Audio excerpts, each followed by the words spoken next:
Hey there. This is Dan. You're watching the Salty Sea, and we have a huge amount of previews here. So we knew that this was coming pretty soon, right? We saw some pictures of little chameleon skinks that you could get excited about. But man, they showed us a lot all at once here, and I couldn't be more excited. Let's start. I'm going to start by taking a look at the one that we've seen before, the chameleon skinks, the new Seraphon warband with all of the new sweet resculpts. All right, so first of all, this little buddy here with the bone hat. I'm always a little bit nervous, or not nervous. It's like weird to me when people are wearing skulls of things that may or may not be like the species of their friends. So lizards wearing animal skulls. I don't know what kind of animal that is, but we'll pretend it's some sort of mammalian predator. It does have little canine teeth, so maybe that means it's some sort of wolf monster. Um, they have the cutest little chubby cheeks when they're blowing their little horn here or their blowpipes. I love that about them. Um, I love that if you look at the Underworld's warband, the chameleon skink there is just a chameleon, right? And it has a blowpipe, but it's just a chameleon holding a blowpipe. Here, they've actually got sort of chameleon people. These feel like skinks. These feel like sentient creatures that just happen to be, having the same relationship to lizards that we have to monkeys, essentially, right? So that really works for me. Their crests really work for me. I think we're going to see a lot of good painters maybe going a little crazy with the detail on the crests. You could really paint. We often don't see people get that crazy with how they paint Seraphon's skin, but you really could, and the canvas is here as far as like being able to go all kinds of colors with the kind of lizard skin tones of your Seraphon. I mean, if you look in nature, there's a ton of different ones. I also love how they've updated the classic Seraphon shield here. I've got some Saurus Knights. That have a shield that's kind of similar in that it's got these kind of almost turtle plating. In fact, this one has gone much more explicit with the turtle patterning here. Like the scales are even the same pattern of a turtle. Ooh, I wonder, this one might be too. Yeah, I think they all are. Whereas it's not as explicit, it's not as clear with the old, the Saurus Knights that I've got. So I kind of like that it's a legitimate update to the old theme where it's taking the same kind of aesthetic, but it actually makes it into something that makes sense, whereas the Saurus Knights do not make sense. There's also a lot of dynamism in their poses, right? We've got this guy. He's got again a classic Seraphon club with with the stone and the workings into it, where it's this incredible kind of mix of very primitive with really advanced, right? Because putting this together of the two pieces around these spikes is much more advanced than just picking up a piece of rock and strapping spikes to it. Um, let's see, we've got more blowpipers still with gorgeous little chubby cheeks when they blow on them. I think that's so funny. Um, and then a lot of basing materials. This looks like it's not just um, you know tufts being added to the base. This looks like something that actually comes with the model. Of course, the ones on on the trees, that's sort of sculpted basing here. If we go along here, there's more sculpted basing. So if you're someone where doing detailed base, like scratch building detailed bases, is kind of daunting for you, um, there's kind of nothing to fear here. I think you're gonna feel totally fine. I also think it's interesting. Oh, okay. There's one model that they've got on here twice. This guy is a repeat here as there. It's possible that there's just a repeat on the sprue. Who knows? Um, there are 10 of these guys, so it's possible that they made them 10 to be an AOS War Scroll, because that's not the whole warband, right? So we've also got uh, three really cool little pterodactyl babies. If you look at pterodons, which are ridden by skinks, those are much bigger than this, but kind of a similar aesthetic. I do find interesting the kind of scale-plated heads that they've got before their beaks start. Um, yeah, really interesting stuff. I love the paint job they've done here. And then these, just like the skinks, are going to have just a lot of room available for professional painters to just go absolutely nuts. You know, this whole thing is just a canvas. And that kind of stuff is some of my favorite stuff to paint, as far as, you know, just having so much freedom at your disposal. So you know, I think these are going to be a hit. I'm seeing, you know, early reactions seem really positive, so I think people are going to love these. It's also just so nice to see them resculpting a piece of a line that's, A, not chaos, but B, just really dated, right? The old chameleon skinks are just not what you want, and these ones are really amazing.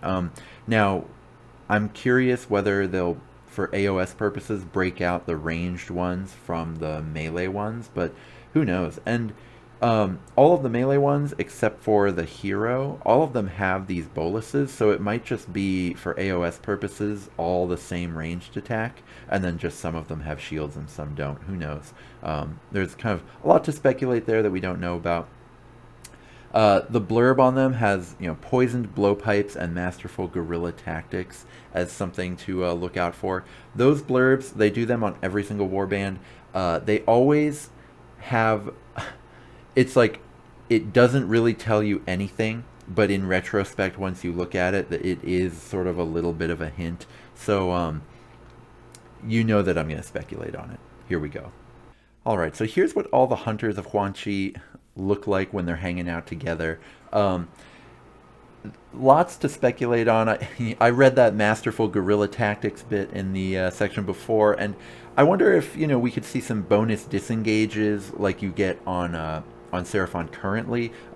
Bonus disengage is really good. It's just that on skinks, you know, you're trying to keep them out of combat anyway, right? Here there are melee skinks. Maybe they'll get the bonus disengage. That could be pretty interesting. I know there were melee skinks before, but people weren't really taking them. You could see something like the Skaven reaction here that would fit maybe really well with these chameleon guys. A lot of interesting stuff. That I'm curious, right? So there's a lot in this warband that has had a rough go of it in 2.0. This is going to be a really fast warband, probably, given that we've got these little flying pterodactyls. We've got skinks, which have traditionally been able to move 6. A lot of the fast stuff and a lot of the ranged stuff. I mean, we've got boluses, we've got blowpipes. A lot of that stuff has taken real hits in 2nd edition. So I'm curious to see if they will have much going on with these to kind of pump them up in game. Horns of Hashut and Rotmire Creed are both a lot more functional than you would think. I know a lot of folks are shying away from bespoke warbands in sort of any competitive and also semi-competitive play in 2.0, kind of going off of their 1.0 heuristics of the bespokes being bad. A lot of bespokes are have gotten a bit of a glow up, right? Iron Golems are really good. Sort of early people playing with Rotmire Creed and with Horns of Hashut have found them to be pretty functional. I have seen a lot of people playing with the Centaurian Marshal plus Chaos Legionnaires. I think that that's a warband that's really cool, but maybe not competitive, but it is, again, quite functional, so it's going to stack up to any untuned warband pretty well. So that's all to say that they are making these warbands functional in-game for the most part that we've seen. The first 3 that we've played or seen all play pretty smoothly, kind of work. Horns of Hashut work a lot better than they look. Their stats are kind of crap, but then their abilities all fit together really well. So I'm really curious what they're going to do with these to make them work on the table. Now, they do have 13 fighters here that we see in front of us, so that might just be the thing. It might just be a massive swarm warband, and that's kind of how they fight. We've got 4 blowpipes, a bunch of boluses, right? So it might be kind of swarming, shooting at the same time. That could kind of be how they do it. I also wonder how well the pterodactyls fit with the others. I don't think they need to fit necessarily for it to be a compelling warband. I mean, you can just paint them similar colors to the skinks and it's going to work out fine.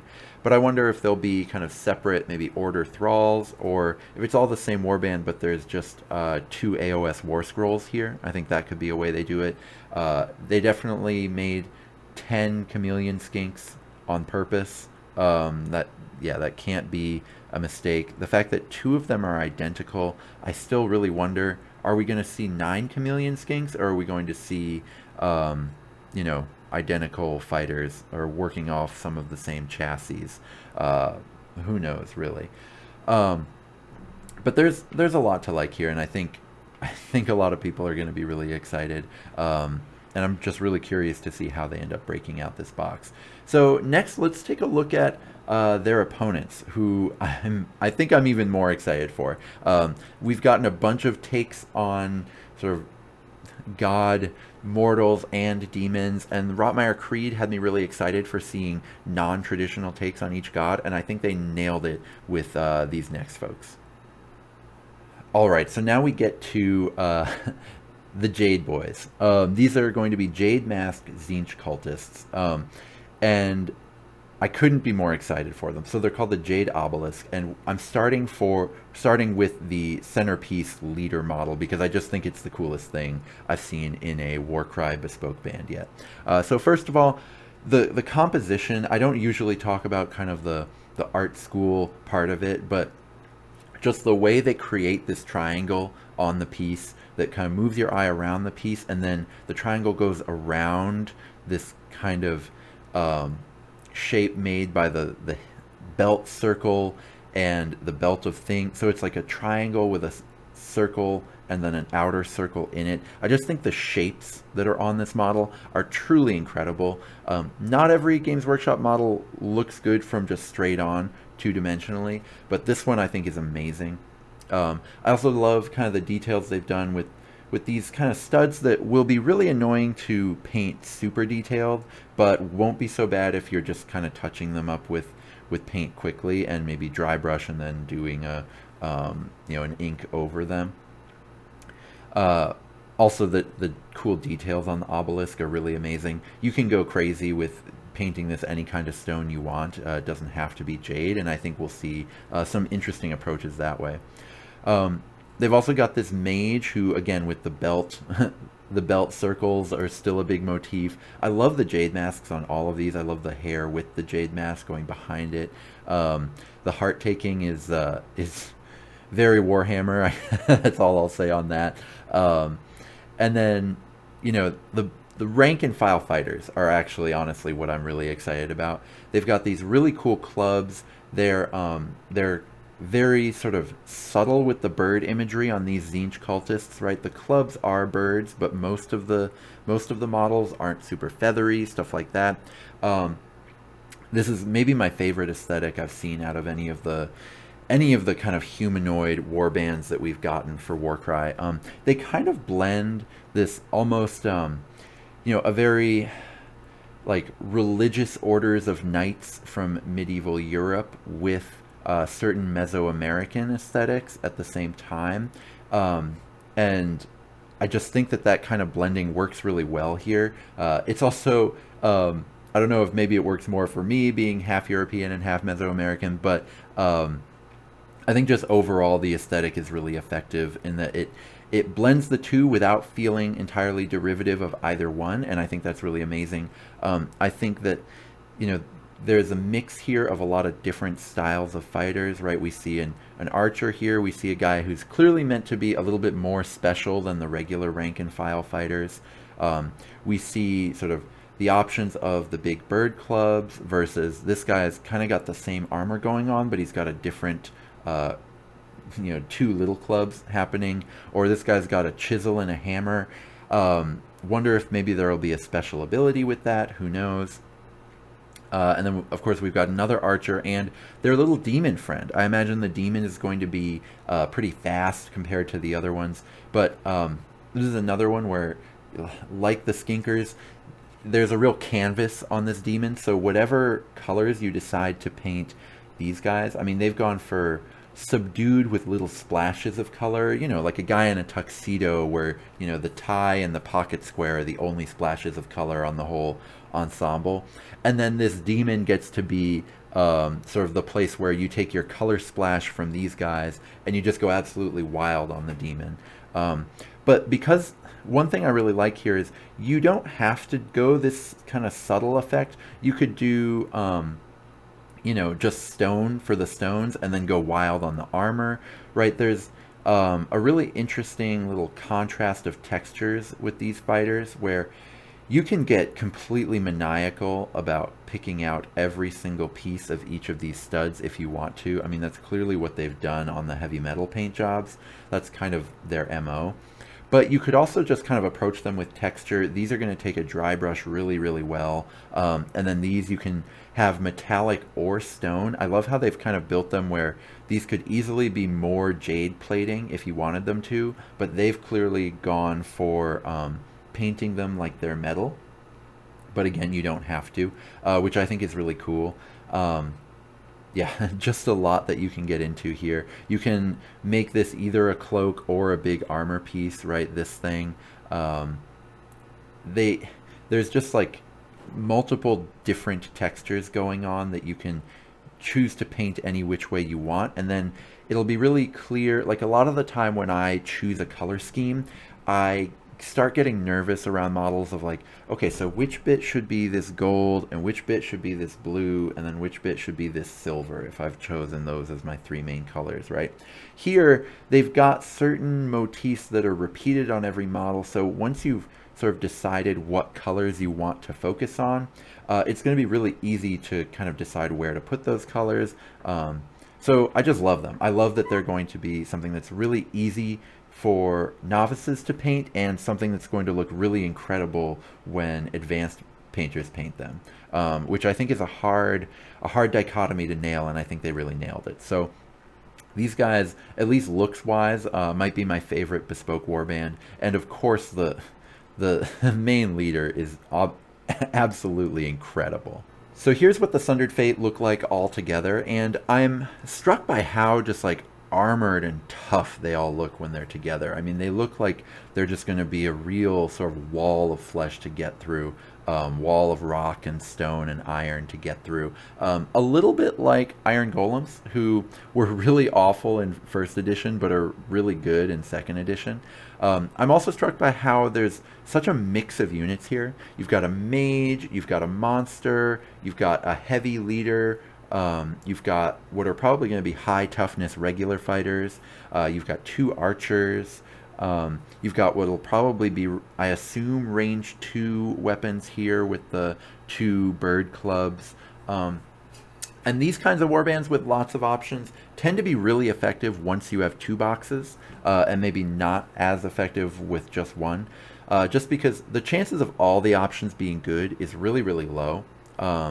So right out of the box, there's usually enough fighters that are a bit of a liability that the whole warband as a whole doesn't feel incredibly powerful. Now, again, like I said before, all of the abilities on these recent 2.0 warbands have just been some of the best kind of cohesive ability design that I've ever seen in the game. So I'm sure that the abilities will all make sense together, but there will be individual fighters that feel like liabilities, and they'll feel like you really wish that you could cut them with one. But also, the chances of none of these options being really powerful is also really low. So I imagine with 2 sets of the Sundered Fate that you're going to be able to go really crazy and put together a really tuned warband that's going to be really powerful. I want to go for some of the mechanics hints again, even though I'm guaranteed to be wrong. I think they mention a connection between the obelisk and the demon, right? So like this obelisk on this guy's back supposedly birthed this demon. I wonder if maybe you'll be able to resurrect the demon from the obelisk, or if there will be just like some kind of AoE buff from, aura from being around the obelisk. That could be interesting. There's definitely going to be something going on there. And then I imagine there will also be some mechanics around the mage that are separate from the obelisk, right? Something where, they talk a lot about heart taking, that the mage sacrifices their foes, essentially.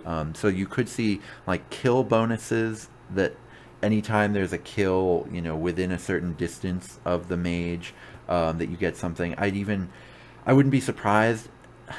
Actually, I would be pretty surprised, but it could be cool if there's a reaction that only one fighter gets, and it's just her. And anytime someone kills something within however many inches of her, she gets to do something really powerful, and that's sort of her reaction. That could be interesting. I doubt they would go that way because a reaction that only gets on you used on one fighter is probably not going to happen. But it's probably going to be kind of snowbally. A lot of those, when you win for winning and you don't get anything if you're losing, those can kind of create games that one player runs away with it. So I'm curious to see what will happen. I'm not too worried yet, but there is some potential there for something that can feel a little awkward in game. But again, I have a lot of faith here because they've done such a good job on the last three. And honestly, Red Harvest ones were really well designed. They were just poorly developed, right? Dark Oath were not nearly good enough, and Tarantulos were way too good. We haven't seen that with any of the recent three 2.0 warbands, so I'm sure it'll be fine. I also just wanted to talk about this. We're finally starting to see the quarterly release strategy, like what it feels like to go from one box to another.